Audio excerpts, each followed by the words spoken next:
Okay, good morning. Welcome to Stimson Japan program's first ever webinar. We're trying to take advantage of this time where everybody can't really go anywhere, but doesn't mean that we can have a meaningful conversation about what's going on right now in the world, and then also what may come after we get out of this emergency situation. This morning, I'm very honored to have two wonderful mentors slash friends here to join me for the next hour. One is the Miss Ellen Leipson. She is the president emeritus of Stimson Center, and she's been the longtime friends of the center and also a supporter of the Japan program. So thank you for joining us, Ellen. And the other one is my old mentor and friend from Tokyo, Kuni Miyake. He's a retired diplomat. He currently directs the National Security Policy Unit at the Cannon Institute of Global Studies. And this is actually the virtual version of the collaboration that Stimson and Cannon Institute of Global Studies has been conducting for the last several years. The whole purpose of our collaboration is to have a good, meaningful conversation about geostrategic issues that are much broader than very narrowly defined bilateral issues that affect U.S.-Japan alliance. So again, this is the first virtual one, so please excuse us if there are some technical glitches. But since this is the webinar, I have a little bit of a different ground rules this time. Wanted to remind everyone that we will have a Q&A session after the couple of back and forth between me, Ellen, and Kuni. If you can look at the bottom of your screen, for those of you who are joining us and as the viewer, you will see the column Q&A. So please use that function to ask your questions. And for the precaution purposes, we have disallowed anonymous questioning. So please state your name and follow those rules when you ask questions. And please do not write paragraph long questions, because I cannot possibly read them, and neither can the panelists. So with that, we will start. So again, Alan and Kuni, thank you for joining me this morning. It's always wonderful to be with both of you. Great to be with you, Yuki. So let me start by asking the first question. So as we can see, we're sort of in the very unprecedented, uncharted water right now. And a lot has been changing in terms of geostrategic dynamics. Obviously, the impact of a restriction of the movement of a people, a disruption of the supply chains to each country's economics has been tremendous. So if you can just kind of look beyond the what may come after in this post-coronavirus world, what do you see? Let me start with you, Kuni. Yes, hello. It is 10 o'clock at night that I'm awake. I'm being surprised how pessimistic we have become for the past several months. You know, probably in January, okay, it's all right, it's going to be over. Somebody said that, but actually it's not going to go away. It will stay. So, but I've been listening to very pessimistic views on this for such a long time that I talk about something less pessimistic today. Because if you know more about the pandemics, I learned some, maybe a lot for the past few weeks, because I've been reading a lot of books. And my conclusion is very simple. First of all, pandemics do not produce anything. Okay, they just destroy whatever the human beings have achieved.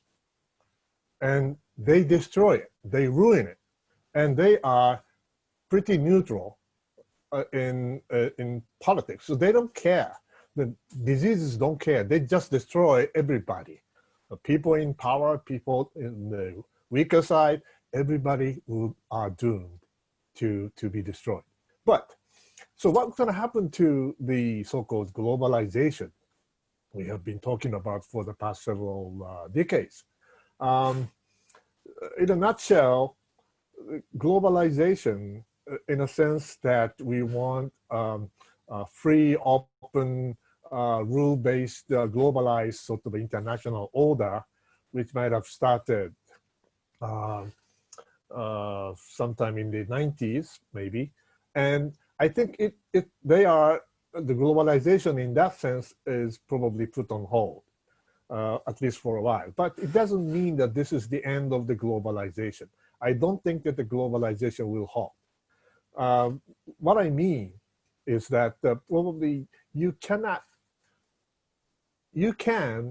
globalize the economic systems, probably, but you cannot globalize your hearts and minds. That means probably what we're going to have from now is that the pandemic's going to stay maybe a year or two, maybe if we are unlucky, then they're going to destroy everything, but at the same time, the globalization will go on. You see, the direct contact between the humans will not be admitted anymore, but probably the globalized economic activities would go to the cyberspace. So I believe that the economic aspect of the globalization will continue.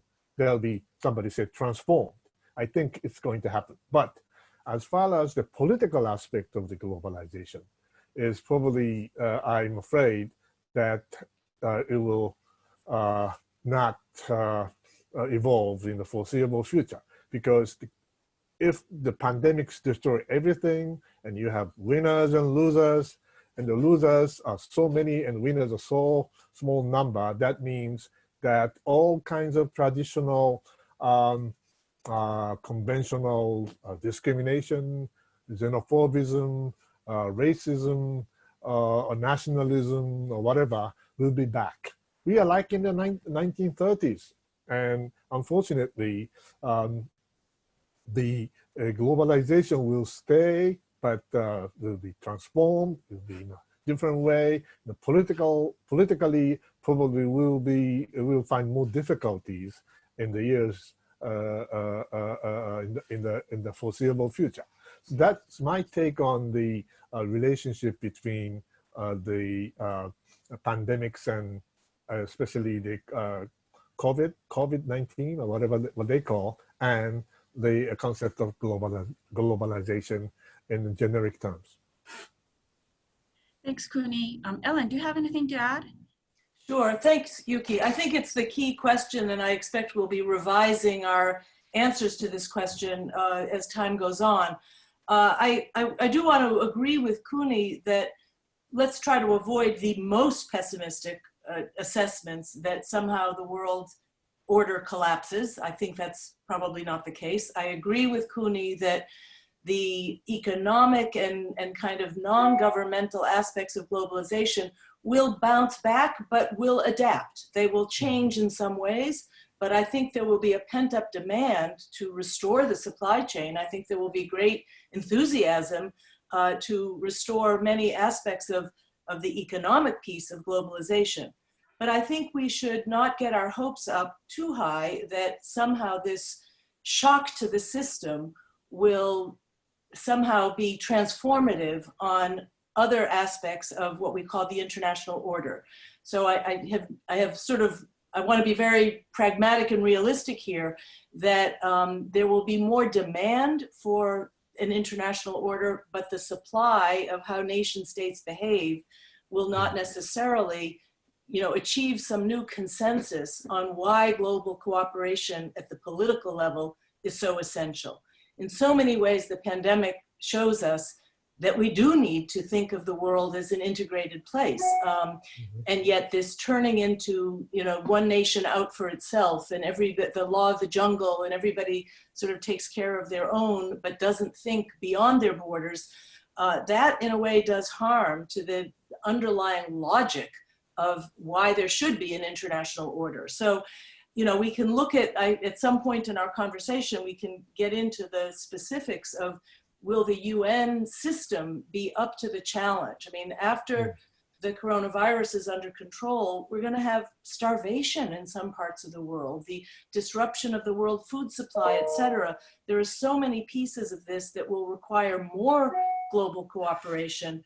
but it's not at all clear that the system, there'll be enough consensus to adapt the system. One last point, we do see that at least at one dimension, this crisis has fit into a dark paradigm of US-China competition, okay? So that is the mega story that, you know, the US and China are gonna be blaming each other, or that there's gonna be some residual negative repercussions from this pandemic on that two relationship. But for many other countries in the world, the middle powers, in a way, this is their opportunity to redefine the international order. I do think we will see countries that still embrace the logic of global cooperation, and I think the world will need the leadership of some other countries, not just the US and China.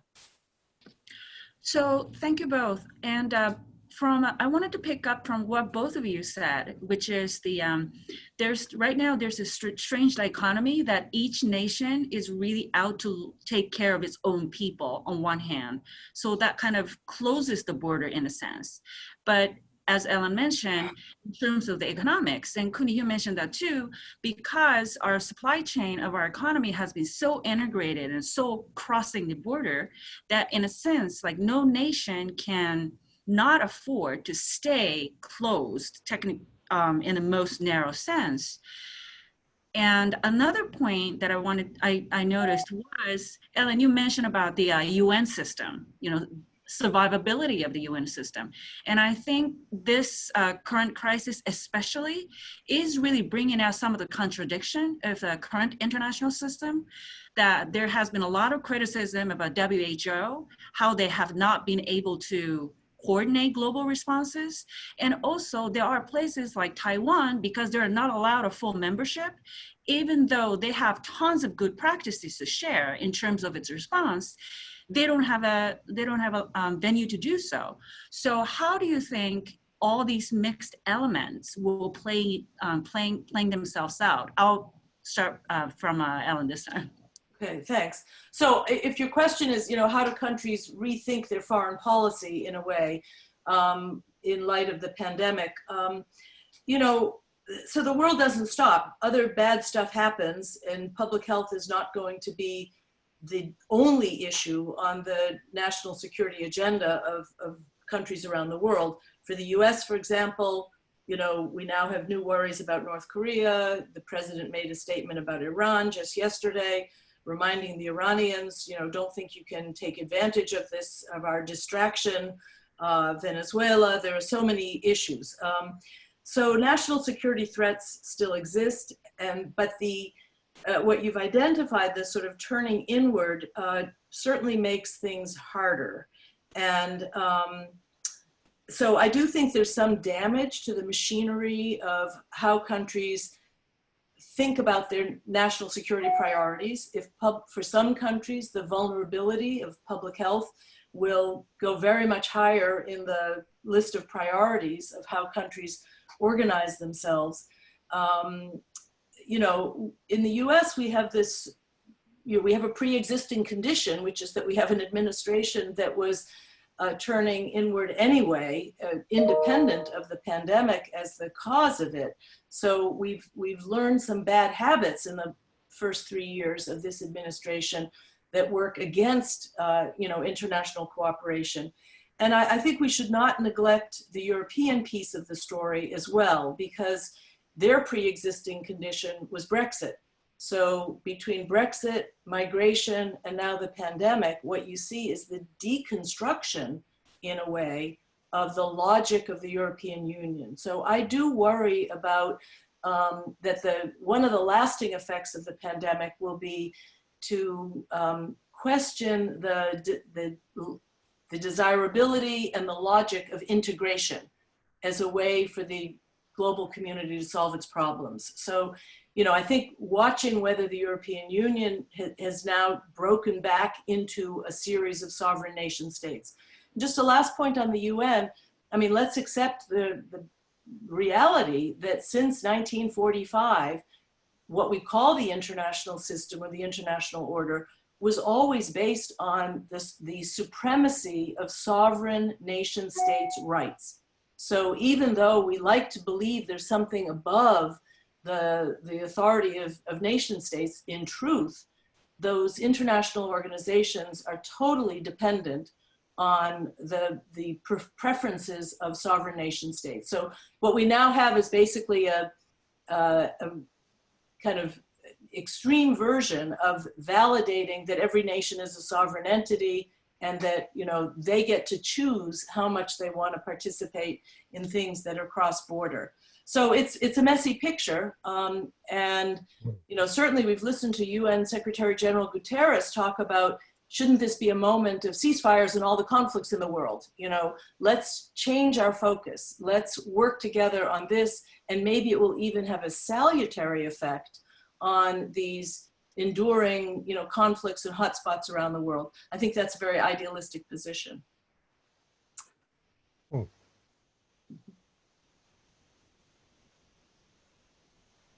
Sorry, I just forgot to unmute myself. Yeah. Cooney, over to you. Okay. Whenever I'm at a loss what to say, I always look back on the history. And as I said earlier, the pandemics never change the course of history.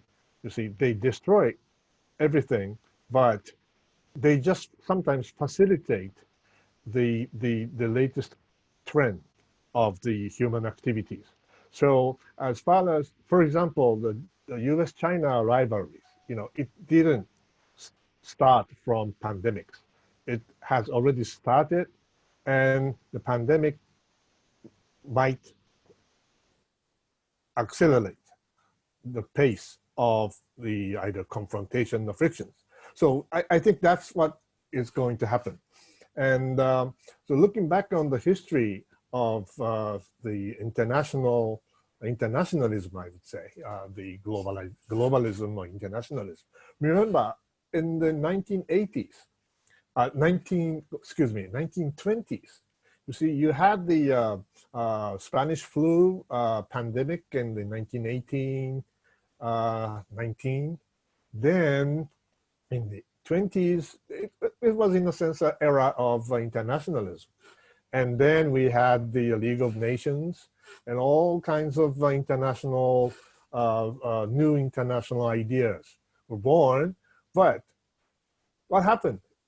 Well, the United States failed to join the League of Nations. And then eventually we went into war again in 1939 or 41. So I'm not saying that the history repeats, but sometimes it rhymes.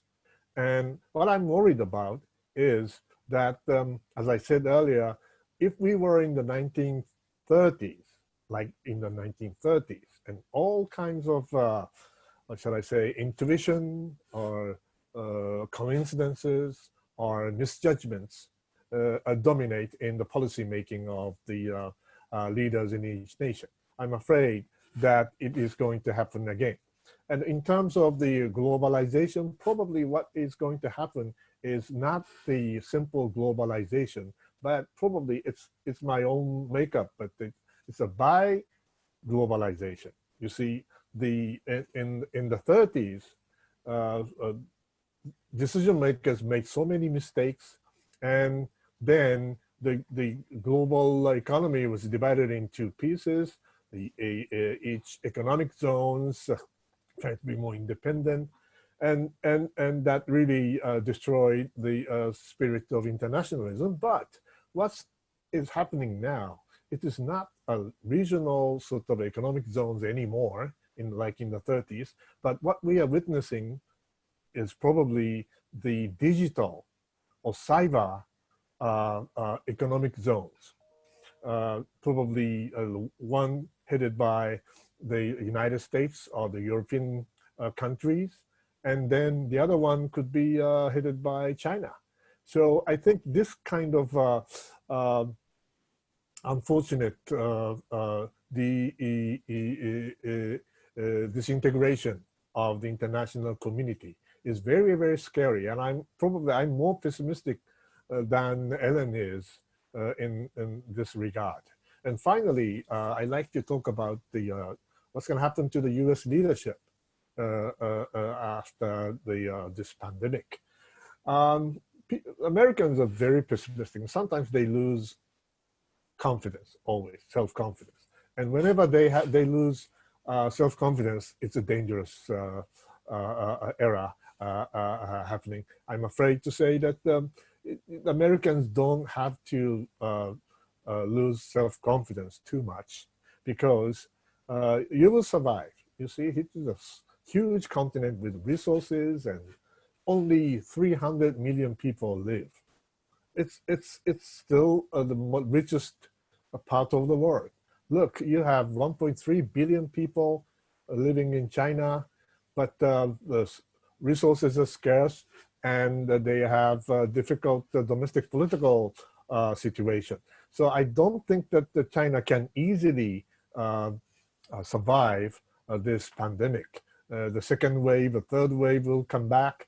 And so probably it is, as I said earlier, the pandemics destroy what the human beings have achieved, but it is the human being who produce something new.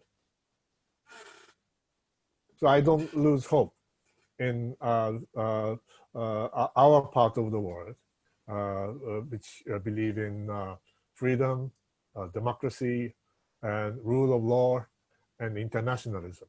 I think their days, our days, will be back sooner or later. Even if you started out with very pessimistic tone, Kuni, what you said toward the end was actually very, almost reassuring and comforting. I'm very ambivalent, I know. But since both of you brought up this U.S.-China competition, let me just shift my focus there. Yes. Before this coronavirus emergency started, we were already in the era where United States has identified China as the strategic competitor. Yes. And we were actually heading into the world where, when it comes to technology, like Kuni mentioned, US was really trying to force that choice. If you're with us or you're on the other side. If you're with us, you can't possibly introduce Huawei, for example. But after this, and Ellen, you also wrote a very interesting article too on this, that the fact that Indo-PACOM has been very kind of limited in its resources to stay deployed and be visible, to conduct what they have always historically done very well, which is theater, security cooperation aspects of it, its capacity building, training. So their limited, their constrained capacity to do that now, how that might impact alliance relationships. So how, in that context, how do you both see this US-China competition? And I'll start with you, Ellen. So first of all, I'd like to pick up on Kuni's notion of what is this, you could argue is the opposite of a G2 world. Remember, we used to talk about a G2 world of the US and China would kind of share global leadership, and if we agreed on how to reform the UN system, it would happen. You know, that China was a country that both represented, you know, a great power and still a country that had sympathies with the global South, and that it could somehow bridge what had been the dominance of the West with its leadership. Now we see a more contestational, I don't want to say existential threat like in the Cold War, but we are seeing something that has, you know, a lot of friction in it, a lot of tension.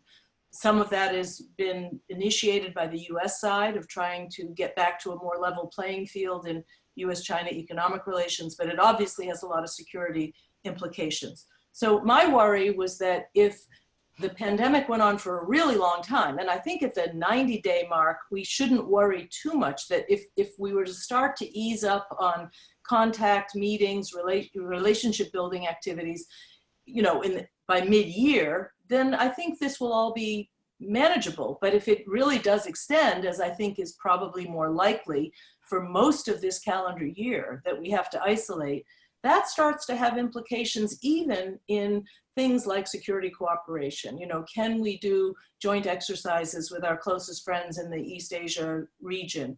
Korea, we had already scaled back exercises as part of President Trump's initiative towards North Korea, which of course was a very controversial development. But but we are now kind of frozen in some of the normal activities in alliance relationships. I mean, the leaders can talk to each other on Skype and Zoom and, you know, pretend that everything's normal, but in truth, lower down in the chain of who actually physically conducts security cooperation, you need to be in contact with each other for it to really work. So I worry about a longer term effect of a lack of contact and a lack of cooperation. We've certainly seen for other reasons, like when we impose sanctions on a country that we do security cooperation with, if you cut off that relationship, it does atrophy, it does cause some lasting damage to the relationship. So, you know, I think alliances are going to be challenged, and yet I want to go back to Cooney's more, you know, buck up America spirit. I still think that there's a huge demand for cooperation with the United States, that many, many countries still believe that the United States is, for all our mistakes, for all those really dumb things we've done, like Iraq, there's still, on balance, the United States is a net security provider, not detractor in the international system. And as China becomes more confident, I would say even more countries are going to be looking for some level, maybe not American hegemony or Pax Americana, maybe it will be something that will be scaled back by some degrees, but there is still a demand for American leadership in the world. And our problem is that we are also profoundly divided at the society level that has become a source of some political paralysis. So, you know, I think if the administration changes later this year, you'll have a slightly more gentle approach to China, a little bit less confrontational, but even a Democratic administration will be dealing with a tougher China problem than was the case before. I agree. What's happening now between China and the United States is a hegemonic rivalry, and it is being intensified, and it's getting worse and worse. And I'm afraid to say that I can feel it. I can feel the sort of the strong anti-China feeling among the Americans. You know, I've been visiting Washington every year, but it's getting worse and worse these days. So this is, it doesn't mean that China is willing to dominate the entire world. They just want to kick the Westerners out of their sphere of influence, traditional sphere of influence. Well, since, because of the, what do you call it, Opium War sort of syndrome, they want to kick the Western elements out of their sphere of influence. So that's why I think this is going to, the rivalry is going to continue. But unfortunately, one of the lessons we learned from this pandemic is that, oh my God, we have been so dependent, probably excessively dependent on China from the economic point of view. So, but this is exactly what we created in the 90s. Remember, after the 6/4 incident in 1989, you know, we imposed a very strong, harsh sanction against China.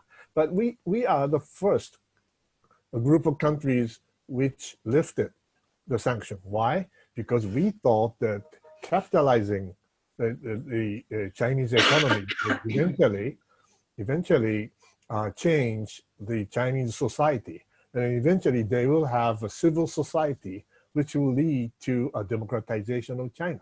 We believed that. We thought that that was going to happen in the 90s and early 21st century, but we were wrong. We made a big mistake because China didn't think that way. So what's happening, what we are experiencing, the lessons we learned from the pandemics these days, that is the excessive dependence on China economically, is a product of our policy, failed policy of the 90s by us. Interesting. Since I'm already having a couple of questions trickling in, I'm going to transition to a Q&A. So the first question is from William Janis, Fordham Law School. His question is to both of you. Could a temporary system of relatively benign spheres of influence emerge to meet the supply side of the international order? What? Okay, I'm going to repeat this again. A law student, and it's a very difficult concept to me. Could you repeat the question, please? Or maybe Ellen would like yes, to I can. take Could a temporary system of relatively benign spheres of influence emerge to meet the supply side of the international order? So I think that's I think seems to me it's talking more about the how to, soften the blow, if you will, of this major ongoing major disruption to the supply chain as we go back to, I guess, I don't know if it's going to be a normal pre COVID-19 or it's going to be new normal, but this is a posed to both of you. Well, yeah, let me give it a try. I think the concept of spheres of influence is a kind of political concept of how nations distribute power internationally. The supply chain issue, perhaps it does make sense that there be more regionalism, if you will, to supply chain. So you look for suppliers where the transportation costs are less. So, you buy from Canada instead of from China if you're in California or something like that. So some of that should happen organically and naturally. But your question triggers also a recognition that what's happening in the United States is that regions of the US, 6 governors are talking to each other about kind of coordinating the importing of PPE, the protective equipment. So some of it is happening in a very organic and natural way that, countries that, or states of the US that are physically close to each other are going to develop their own little supply systems, and maybe they'll find suppliers that, can get there faster. But I should note, in terms of the East Asia-US trade relationship, I don't know if you noticed, but the state of Maryland, where the wife of the governor is a Korean American, arranged for Korean Airlines to, land at Baltimore Washington Airport with 500,000 masks. I believe it was masks, or it was some other piece of equipment, so that there are these funny little one-off arrangements that have both political and cultural resonance, if you will. But the concept that, not everything has to be global. It can be regional. It can be, you can find a logic to these supply chain relationships. I think that is a smart idea, and it's something that I think in some ways is already happening. Well, I don't have much to add to what she said, but see, what about supply chain or some regional cooperation or whatever concept we've been talking about? For us, for Tokyo, China is too big. You see, it's not 6 states, sovereign states or whatever, equal footing. China is so big, and we cannot move away. It's only waters divide us. But given the recent naval buildup of China, just really narrowed the sort of buffer. So for us, the supply chain or whatever kind of regional cooperation, we hope for years, for decades. But I think the reality is getting in a completely different direction. Thank you. Next question is specifically for Kuni, is from Gil Rosman. How will Japan respond to the more intense Sino-US competition scenario that Elena talked about in her initial remarks? And I think we've been talking about that throughout this session pretty much, but that is to you from Gil. How do we do? How Japan responds to this. We will survive. Whatever happens between like some the other two, other we song. will survive. That's the only thing we can do.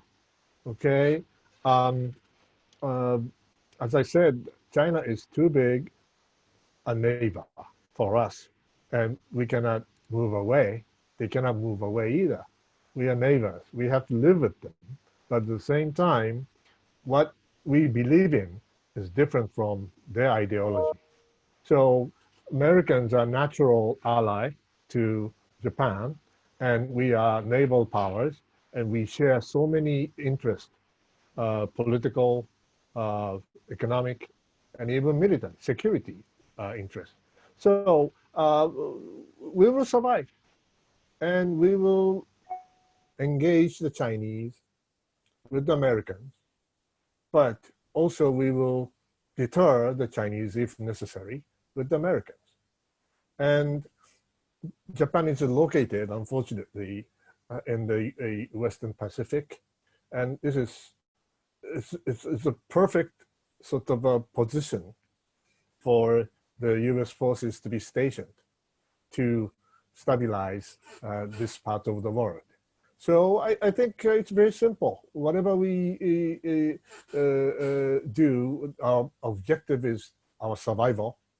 And I think what we've been doing over the past 5, 6, 7 years is exactly for this purpose. And we will continue. We will spend more, hopefully, more on defense and security cooperation, while without forgetting the efforts to engage the Chinese in the international, regional, international community. Yuki, can I come in on this?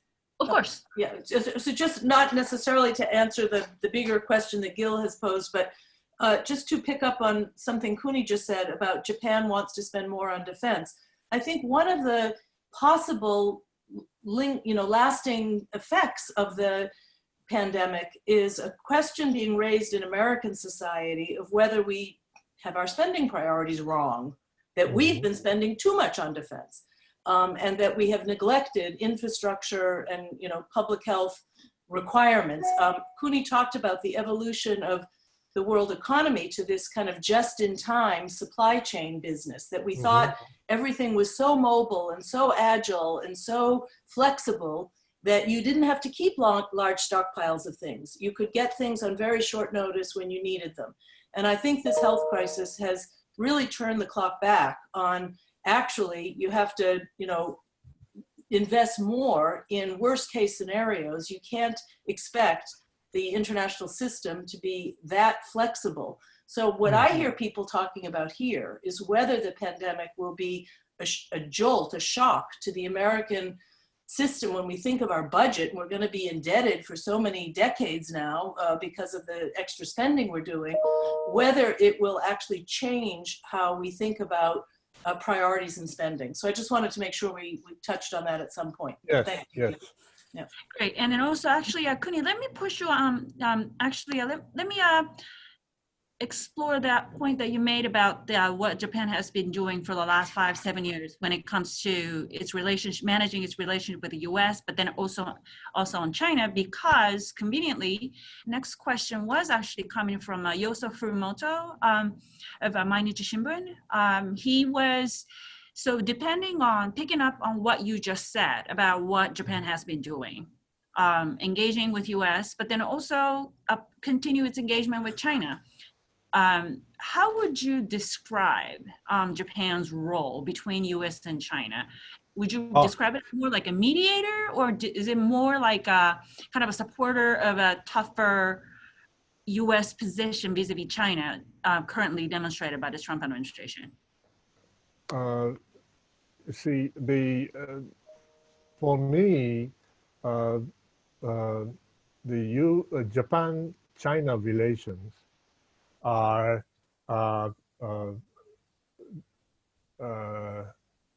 dependent, sort of a variable in the US-China relations. So that means there's a strategic rivalry between the two major powers, and Japan is not as big as theirs, and we are I don't want to call it the soft power, but we are a medium-sized regional power. Therefore, in terms of the U.S.-China relations, as long as U.S.-China relations have tension, Beijing will always try to have better relationship with Tokyo. And this is exactly what's happening now. So that means that this is a golden opportunity for Japan to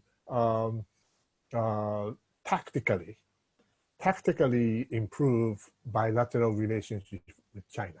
But I don't expect them to make strategic concessions for Japan. For example, just forget about the history issues, forget about Senkaku and everything. They will never forget that.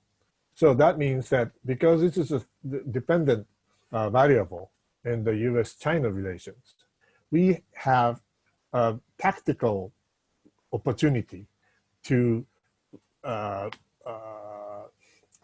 strengthen relationship with China, while our strategic goal it will never be achieved in the context of the Japan-China relations at this moment. Thank you. Next question is from John Jojen.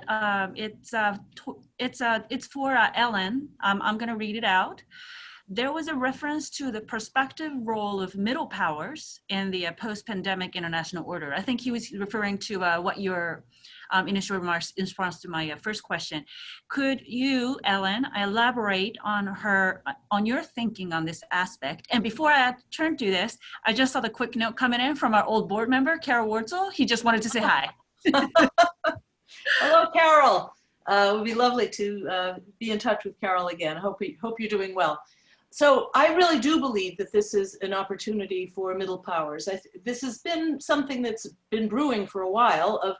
I think certainly from President Clinton through Bush, Obama, we have seen a gradual both recognition and desire to see other countries assume more responsibility in international affairs. So it's something that at least some American administrations have said, with our blessing, please step forward. We've always known that the Nordics, Korea and Japan, Australia have wanted to play more of a leadership role in international organizations. So I do see, while the United States is perhaps, preoccupied, inwardly focused, as Cooney said, maybe a little bit lacking in self-confidence right now, or while we're so focused on a US-China, competition, there's an opportunity for wealthy, democratic, successful, stable countries to pick up more of the leadership role, I think, in global governance. So it's a simple prospect, I think. I think that, and it's already happening in some ways. We do find, however, like on climate change or like on, that there is still an expectation that the United States brings some unique organizational and leadership talent to the table. So if the US is passive, if the US is not somehow, demonstrating interest or attention, that sometimes those middle powers are still a little bit lacking that last, 10% of effort to take over. But I certainly think that it's a trend that the international community has acknowledged. And I just wonder if the pandemic will be an opportunity to accelerate that trend. Inshallah. Could you have anything to add? Inshallah, I said. Okay. God willing. So next question is from Kevin Mayers. It's to you both. Cooney, you talked about the how the world kind of now is waking up to the fact that how dependent rest of us have become on China, right, on the economic issues. So do you believe the reaction to that realization of this, what you described as excessive dependence on China? So basically, he covered it as a supply chain dependence on China will challenge the broader tenets of more of a capitalist system, which is really focused on maximizing the profits. Mm-hmm. because after all, the dependence has been partly also driven by the search for lowest cost, lowest possible cost to maximize the profit. So, Yeah. here's a Excessive dependence on China is okay as long as China is a normal nation. But if not it's not the case, we may have to pay a political cost, a political economic cost to solve that problem. And it will be costly, to be honest, because China is a huge market, huge labor force, and still probably economically very lucrative. So I would say, yes, we shouldn't be too heavily dependent on China, but at the same time, in order to get away from that, you have to pay a price. The cost is not cheap. Ellen, do you have anything to add to that? So I'd like to just pick up on something Kuni said earlier about,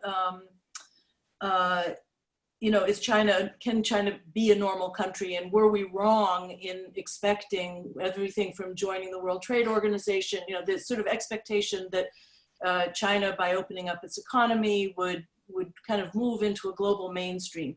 And here I just want to say that, whether this is lucky for China and unlucky for the rest of us, China's rise happened at a time where technology and artificial intelligence enables a state to retain greater power over its citizens than would have been the case. I mean, China has now, some level of private sector businessmen, civil society. The expected trajectory is that China would move in a direction of greater openness and personal freedom of expression, et cetera.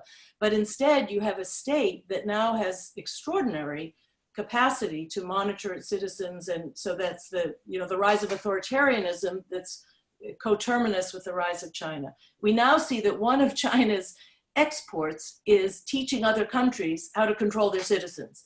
So I just think that we have to realize that this is the darker side of China's rise, that they are promoting a model that in a time of pandemic turns out to be quite compelling to other countries. I mean, Israel is doing some of this, using cell phones to do the contact tracing, for example. That would not be acceptable in the United States. We're talking about, in doing contact tracing in the most traditional public health way, whereas more authoritarian states are learning they can do a lot of it with the tools of technology that jointly the United States and China developed for the world. And so it's just a different point, perhaps, of why China, by Western liberal standards, is not moving in the direction of being a more normal country, as Kuni said.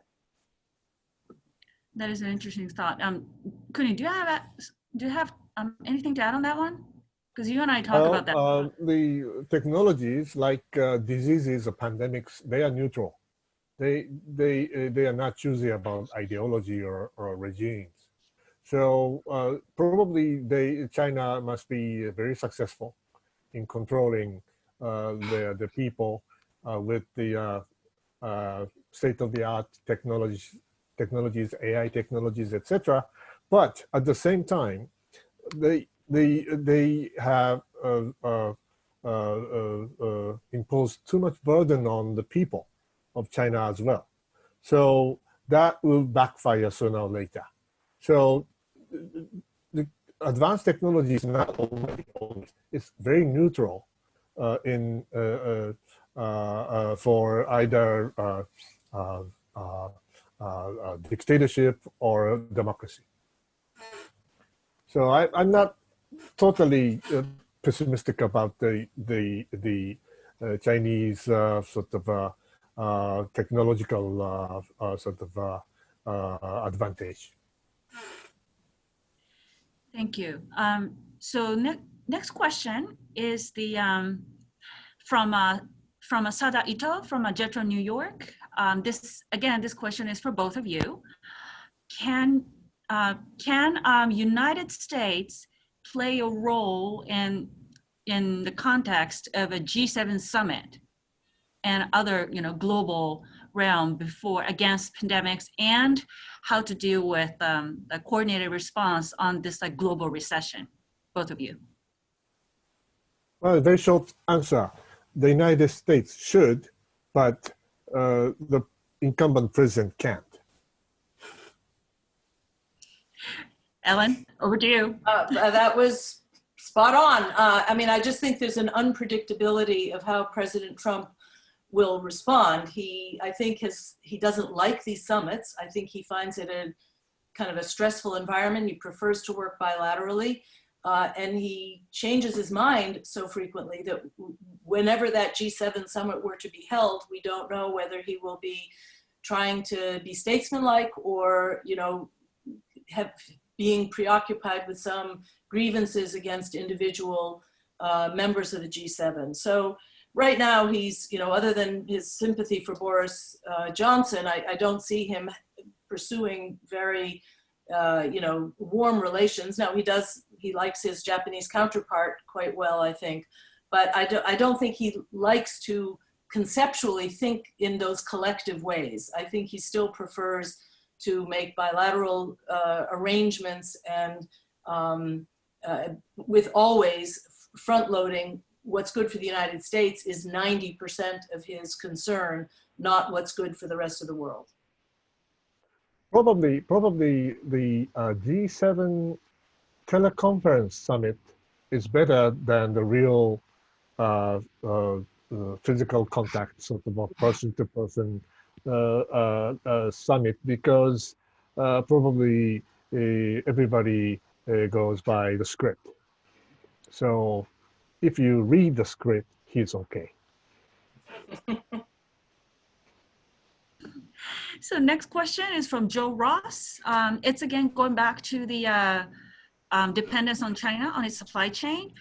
To both of you, does both of you think in cost of dealing with China is outweighing the benefits of dealing with China when it comes to these issues? Cost of dealing with China. Cost of dealing with China, is it outweighing the benefit? Outweighing the benefit.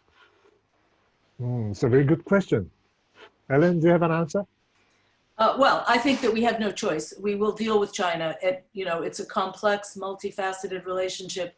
I don't think it's a black and white situation where we could somehow net out cost benefit, and then if it's not to our benefit, we walk away. I don't think we have the choice of walking away from a relationship with China. It's just too important a country. And the trick is, and I think, you know, his history may show that President Trump did the right thing of trying to rethink the US-China economic relationship so that it's less, you know, beneficial, that China has less of an advantage. There was a transition period where China got benefits of being a developing country, and at some point that has to end, and it has to go back to a more level playing field. So I just don't think there will be years where it looks like it, you know, they got a better deal than we did, but over time, I think these two countries have to figure out how to work together. Based on my personal experience in sort of negotiations, cost and benefit, it should be 49 versus 49 always, you see, and the last 2% out of 100%, and both sides should believe that our side win.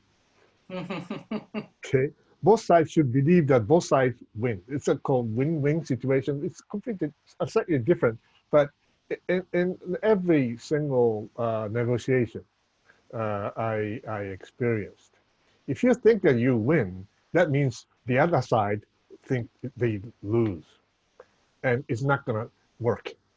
So I think the art of negotiation is to make both sides believe that they both win. That's the wisdom of negotiation. Cody, I know how many of those you've done, so. I never liked those negotiations. I know you know. So thank you both.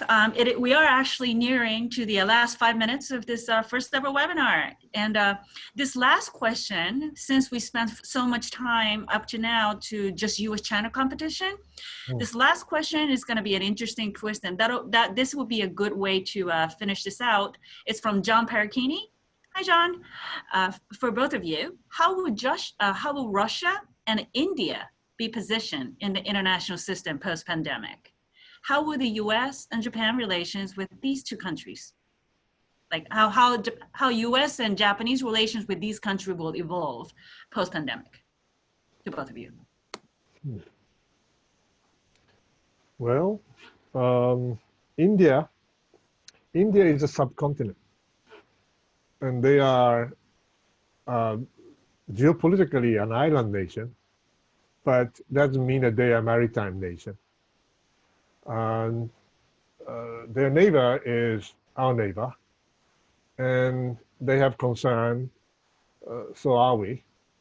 But India is India, and we try to engage India because we share so many interests, and that's why we changed the name of the Asia Pacific into Indo-Pacific. But I do not. I like India, but at the same time, I do not believe that India will be our natural ally. And Russia is another headache, because Russia will continue to be Russia as India is, and I'm afraid to say that Russia will do its best to stay in what I call the Major League Baseball, sort of in the international politics, because they are becoming a minor league baseball team, so they want to stay in the major league. So that means they will do their best. They do whatever they can to annoy and harass the Americans. And I think that's